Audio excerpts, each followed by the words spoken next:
আমরা চাই যে আমাদের যারা ইয়াং ছেলে মেয়ে যারা ইয়াং জার্নালিস্ট জয়েন করছেন তারা যাতে একটা ডিসেন্ট বেতন পান। এটা খুবই ইম্পর্টেন্ট। আপনি দেখেন ডিসেন্ট বেতন না পেলে যেটা হয় যে এক ধরনের ভিত্তিক একটা সাংবাদিক সমাজ তৈরি করতে মানে পলিটিক্যাল পার্টি পলিটিক্যাল গভর্নমেন্টগুলো তখন চেষ্টা করে। তখন দেখা যায় যে ইউনিয়নের লিডাররা তখন আমাদের মতো যারা সাংবাদিক আমরা যারা ইউনিয়নের মেম্বারশিপ নেই বা যারা প্রতিষ্ঠার এই ধরনের গ্রুপের মেম্বার হই, ইউনিয়নের লিডাররা তখন আমাদেরকে সেই ধরে নিতে করে। উনি একটা ফুল নির্বাচনের প্লট নেন, কেউ আপনাদের অনেক সেই 80 দশকের যারা লিডার ছিলেন তারা অনেক পরবর্তী সমাজে তারা কিন্তু ভালো মানুষের হিসাবে পরিচিত হয়েছে, কিন্তু যে দেখবেন তার একটা বাড়ি ধরা একটা প্লট আছে, তার একটা গুলশানের প্লট আছে। এইভাবে বছরের পর বছর এই আমাদের লিডাররা আমাদেরকে পরিচিত করেছে। তারা তাদের আর্থিক বুঝিয়েছেন, তারা এসে আমাদের বিভিন্ন প্রোগ্রামে জ্ঞান দিয়ে যান। কিন্তু দেখা যায় সাংবাদিক যারা এবারে জানান যে এটাকে খুব ডিসেন্ট একটা প্রফেশন হিসেবে নিয়েছে, মানুষকে ইনফর্ম করার যে দায়িত্ব খুবই ইম্পর্টেন্ট একটা দায়িত্ব। দেশের একটা স্ট্যাবিলিটির জন্য এর চেয়ে বড় দায়িত্ব কম আছে। আপনার ইনফরমেশনের উপরে দেশের স্ট্যাবিলিটি থাকে। আপনি একটা ভুল ইনফরমেশন দিলে দেশের স্ট্যাবিলিটি তৈরি হয়, পিস মানে শান্তি বিঘ্নিত হয়। সেই সাংবাদিকদের সেই দেখভাল করার মতো অবস্থা আমাদের ইউনিয়ন লিডাররা নেন নাই অনেক বছর। আমরা বারবার বলছি নীতি এখানে এগিয়ে এসেছে, তারা এই নো ওয়েস্টবোর্ড নো মিডিয়া বারবার বলছে, কিন্তু এটা সত্যি কথা আরো আমাদের যারা গ্রুপগুলো আছে তাদের উচিত আরো সোচ্চার বলা যে না আমরা বেসিক মিনিমাম ওয়েস্টবোর্ড নিয়ে অনেক কথাবার্তা হচ্ছে, ওয়েস্টবোর্ড যদি নাও হয় তারপরেও আমরা যেন একটা যে ছেলেটা আজকে জার্নালিজম প্রফেশনকে দিল সে যেন একটা বেসিক মিনিমামকে ওয়েস্ট পায়, যাতে তাকে কেউ কিনতে না পারে, তাকে যেন একটা প্যাকেট ঘুরিয়ে দিয়ে বলতে না পারে তুমি এইভাবে ইনস্টল করো। এটা তো আমরা চাই না। আমরা চাই ভালো ফিয়ারলেস জার্নালিজম, যে জার্নালিজম সমাজকে আরো এগিয়ে নিবে, দেশের যারা পাওয়ারফুল পিপল তাদেরকে অ্যাকাউন্টেবল করবে, দেশের পিস জাস্টিস অ্যাকাউন্টেবিলিটি এনশোর করবে এবং দেশের মধ্যে ট্রান্সপারেন্সির আবহাওয়া রাখবে। আমরা সেই জার্নালিজম গুলো চাই, ইথিক্যাল জার্নালিজম চাই।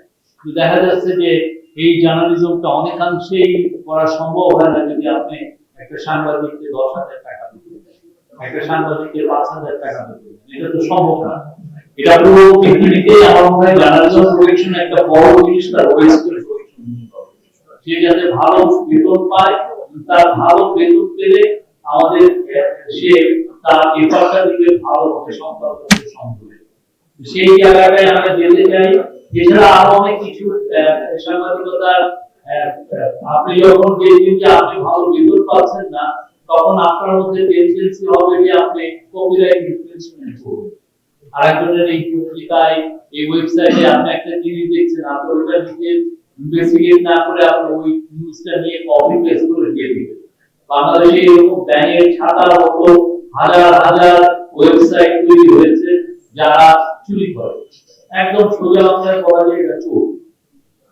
একটা সাংবাদিক খুব কঠিন কষ্ট করে একটা রিপোর্ট আনে আর দেখা যায় যে 500 ওয়েবসাইট চুরি করে। এইটা তো আমরা চাই না। সাংবাদিক অবশ্যই সে তার নিজস্ব এফর্টে একটা রিপোর্ট করবে। তো এই রিপোর্টটা করার জন্য যে মেহনত, যে ইথিক্যাল স্ট্যান্ডার্ড অর্জন করার যে খাটনি সে করবে, সেটাকে তো আমাদের দাম দিতে হবে। সেই দামটা হচ্ছে না। এবং এই যে ব্যাংকের খাতার মতো ওয়েবসাইট গুলো হচ্ছে যারা কপিরাইট ইনফ্রিঞ্জমেন্ট করে, সেগুলো অ্যাকশন নিতে গেলেও দেখা যায় যে একটা গ্রুপ দাঁড়িয়ে যায় যে দেশে এই গভর্নমেন্ট ফ্রিডম অফ স্পিচে বিশ্বাস করে না। ফ্রিডম অফ স্পিচ তো আপনি চুরি করার তো কোনো ফ্রিডম কেউ দেয় নাই। মানে কিছু এদের যদি দেখেন ফ্রিডম টু চুরি, ফ্রিডম টু মানে আপনি চুরি করতে পারবেন, আপনি স্কিলি, সেটা তো আওয়ামী লীগ করেছে। তারা ওই ফ্রিডমকে এনজয় করে গেছে, 15.5 বছর চুরি জামারি করেছে। এই জায়গা থেকে আমরা সরে এসে ইথিক্যাল জার্নালিজমে যেতে চাই। ফ্রিডম অফ স্পিচের জায়গাটা বাংলাদেশে খুব ভালোভাবে পোক্তভাবে ইনস্টিটিউশনালাইজ করতে চাই। সেই জন্য আমাদের খুব বেসিক বেতনটা বাড়ানোটা খুবই জরুরি। যারা এই জার্নালিজমে আসবেন, যারা একটা ওয়েবসাইট করতে এনকারেজ ফিল করবেন, তারা যেন ফার্স্টেই মাথায় রাখেন যে আমার সাংবাদিককে বেতন দিতে হবে, আমার সাংবাদিক নিজের থেকে একটা রিপোর্ট আনতে হবে। সেই জন্য ওই সকালে এসে এই তুমি আজকে কিন্তু 50টা রিপোর্ট এখান থেকে চুরি করবা, এইরকম নির্দেশ যেন সে না পায়। এই জায়গাগুলো ইম্পর্টেন্ট। আপনারা যারা জার্নালিজম শুরু করছেন, আপনাদের জন্য ইম্পর্টেন্ট, গভর্নমেন্টের জন্য ইম্পর্টেন্ট। গভর্নমেন্ট দেখতে চায় যে জার্নালিজমের ইথিক্যাল স্ট্যান্ডার্ডটা মেনটেন হচ্ছে। না হলে যেটা হয় যে একজন একটা ফটো কাট করলো, দেখা গেল যে 1000 জন ওই একই মিথ্যা একটা ফটো কাট করেছে, ওই 1000 জন আবার ওইটাকে চুরি করে মিথ্যাকে রিপ্লিকেট করছে। ওই দেশে একটা চাওয়াজ লেগে যাচ্ছে, এবং এটার একটা ভয়ানক রকমের নমুনা আমরা ইয়েতে দেখেছি মাইলস্টোন ট্র্যাজেডির সময়। একটা ওয়েবসাইট লিখে দিয়েছে 200টা লাশকে পাওয়া যাচ্ছে না, আর শহর ধরে সবাই সেটা শেয়ার দেওয়া শুরু করেছে, কেউ চেকও করছে না। চেক করার মতো তো সে বেতন পায় না, তো সে তো চুরি বিদ্যায় সে এতদিন ধরে সে এইটাই করে এসছে। সেই জায়গা থেকে আমরা আসলে সরতে চাই। আমরা চাই বাংলাদেশে খুব ভালো জার্নালিজম হোক, freedom of speech, freedom of প্রেসের একদম পুরো পৃথিবীতে যেটা গোল্ড স্ট্যান্ডার্ড সেটা বাংলাদেশে থাকুক, কিন্তু কেউ যেন কপিরাইট কেউ যেন হেফট না করে, ইনফ্রিঞ্জমেন্ট যাতে না হয়, এটা মানে। এবং যারা ইনভেস্ট করছেন এই ভালো জার্নালিজম, তাদের ইনভেস্টমেন্টটাকে প্রোটেক্ট করা, এটা একটা সরকারি রেগুলেটরি বডিগুলোর একটা দায়িত্ব। সেটাও আমরা দেখতে চাই। এটা আমরা একদিনে পারবো না, বাট অনেক দিন লাগবে। বাট এই যাত্রাটা এখনই শুরু হওয়াটা দরকার। এটা যত অ্যাওয়ারনেস তৈরি হয় সবার জন্য এটা মূল্য।